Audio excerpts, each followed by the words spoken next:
You may have heard an often repeated claim that Latin is a dead language. It's a notion that paints this picture that a once common tongue can be relegated to the halls of history and ultimately lost to the sands of time. But there are some that would bristle and object to that very suggestion.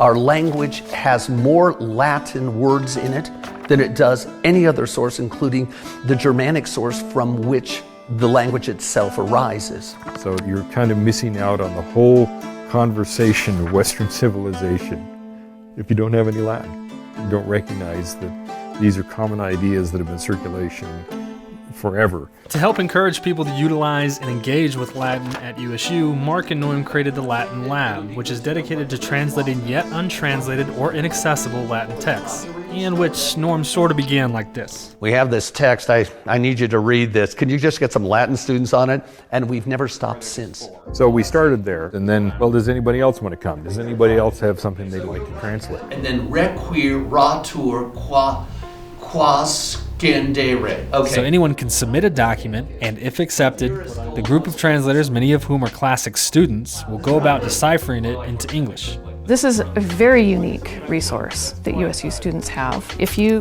try to put Latin into Google Translate, do you know what happens? Your computer gets cursed. No, it just kicks out garbage. It cannot do it. Part of it is accessibility, right? We want people who have an interest in these things, who have an interest in learning about, these places and these people. We want them to be able to engage with these texts, even if they don't know Latin themselves. But in pursuing accessibility, again, these are untranslated Latin texts, so there are bound to be roadblocks. What's a cupidine? It's probably the first chance that you get to see the professors who look like gods of ancient languages struggle with things. Because those look nominative to me. Or no, they're genitives. And that's very helpful for us lowly mortals. But when faced with a hurdle, there are a few things that can help you get over it. So some of it is trying to figure out, is this a reference to something? Sometimes it is, sometimes it isn't. Well, I think the P might be post, and then there's something else. At that point, it then becomes a lot more rigorous of, okay, morphologically, what does this word have to be? And sometimes there are multiple possibilities, and we just have to test them out. Something, kata. But if there's still a snag, sometimes it's just best to read on.